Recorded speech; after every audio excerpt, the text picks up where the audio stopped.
Tahan bang, diduga ada pencucian uang bang. Itu menurut abang sendiri seperti apa bang? Pemerasan. Pemerasan. Ini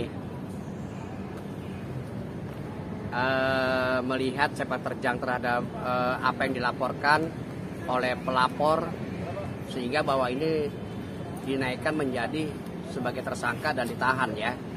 Nah, kalau melihat pandangan saya, apa yang dijual, kemudian apa yang dilakukan, apakah seperti yang mekanismenya itu memang benar-benar bisa membantu orang, si pihak pelapor, atau memang yang sangat membahayakan bagi pelapor.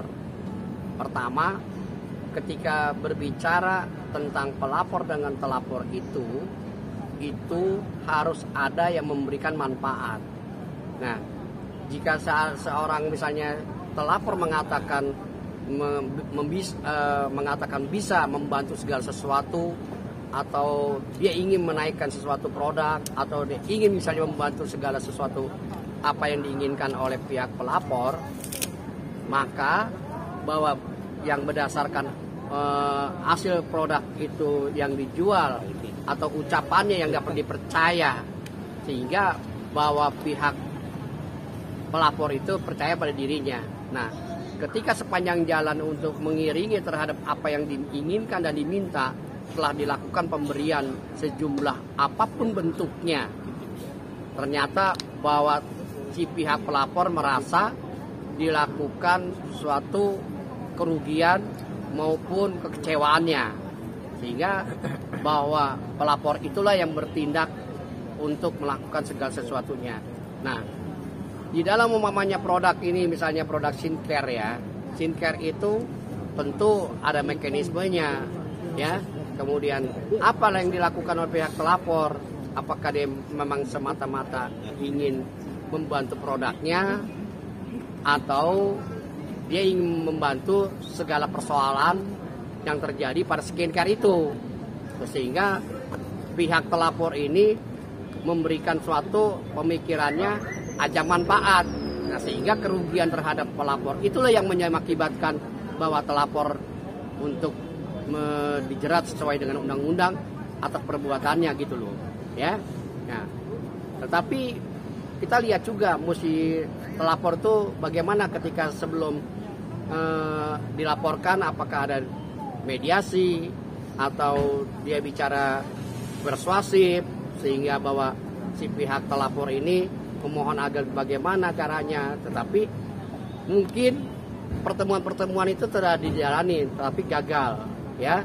Akhirnya si pihak pelapor nggak mau kehilangan haknya terhadap apa yang dilakukan oleh si pihak telapor.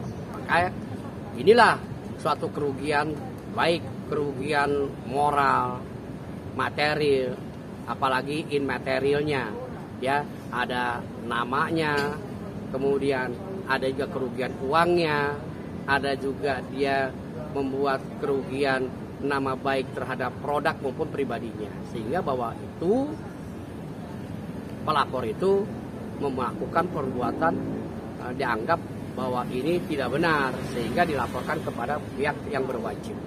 Nah, ternyata setelah diperiksa dan sehingga dilakukan penyidikan, adalah kedapatan kejanggalan-kejanggalan itu bahwa terhadap perbuatan telapor itulah yang bisa menguatkan unsur-unsur tindak pidananya, sehingga bahwa si telapor dapat dilakukan penahanan. Nah, sekarang kan sudah ditahan, sehingga nanti tinggal prosesnya bagaimana. Nah, maunya seperti apa? Kan itu kan pelapor dengan pelapor ini kan harus bisa diajak bicara secara langsung ya. Bagaimana caranya dia, apa yang dirugikan, berapa jumlahnya yang dirugikan, terus bagaimana dia bisa memperbaiki hidup maupun nama baiknya. Seperti itu ya. Oke, Siap. Oke bang, satu lagi dari saya. Gimana abang melihat beredarnya video rekaman? Apakah itu dalam kategori sebagai bukti? Bisa dijadikan bukti? Apakah itu harus ditelusuri dulu oleh penyidik atau seperti apa? Abang sebagai seorang praktisi hukum melihatnya Profesor Halim seperti apa? Begini, suatu rekaman itu kalau ketika rekaman itu tidak dipotong-potong ya, secara original ya, apa yang diucapkan itu semua seutuhnya ya, maka itu bisa dijadikan alat bukti. Tapi kan rekaman ini kan kadang-kadang bisa diedit, bisa disimpangkan, bisa dipotong-potong, sehingga narasi-narasi terhadap video itu maupun rekaman itu bisa dilakukan sepotong-sepotong. Nah, kalau dia utuh, itu bisa dijadikan alat bukti dalam melakukan sepak terjangnya perbuatan itu. Oke? Oke. Dan itu harus dicek dulu nggak oleh ahlinya? Ya, memang itu harus ahli tentang IT ya, maupun telematika ya, sehingga bahwa ini bisa benar-benar utuh nggak rekaman dan suaranya percakapan itu pada detik-detik yang dilakukan oleh pihak kedua belah pihak dengan rekaman-rekaman itu. Bang, untuk penangguhan penahanan sendiri seperti apa Bang mekanismenya Bang? Karena kan anaknya juga akan menjamin nih untuk menangguh penahanan sini kita. Setiap orang dalam berperkara hukumnya wajib untuk melakukan penangguhan. Dia boleh memohon, boleh juga mengajukan, tidak pernah dilarang oleh institusi manapun.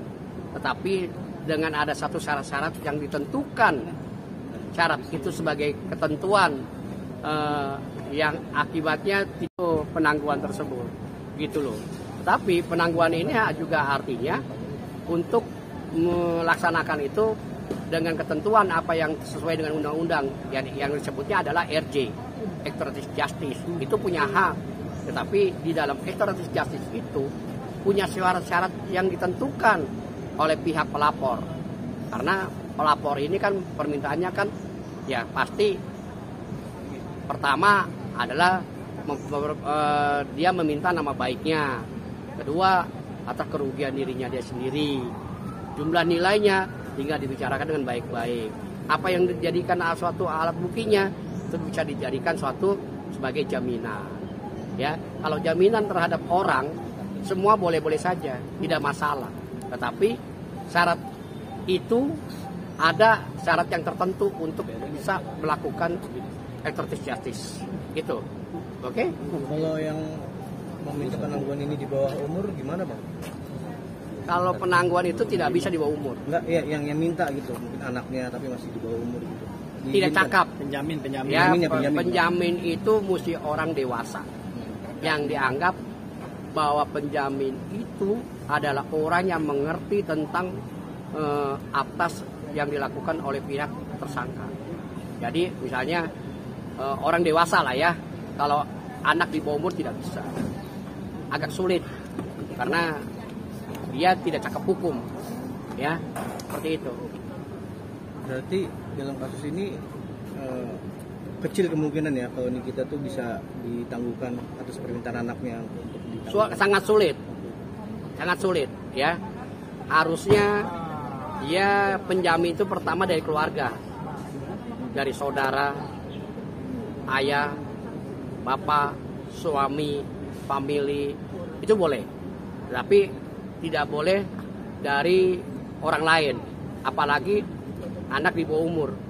Tidak ngerti dia, bagaimana dia bisa menjamin sedangkan dia tidak ngerti hukum. Nah, apa yang terjadi?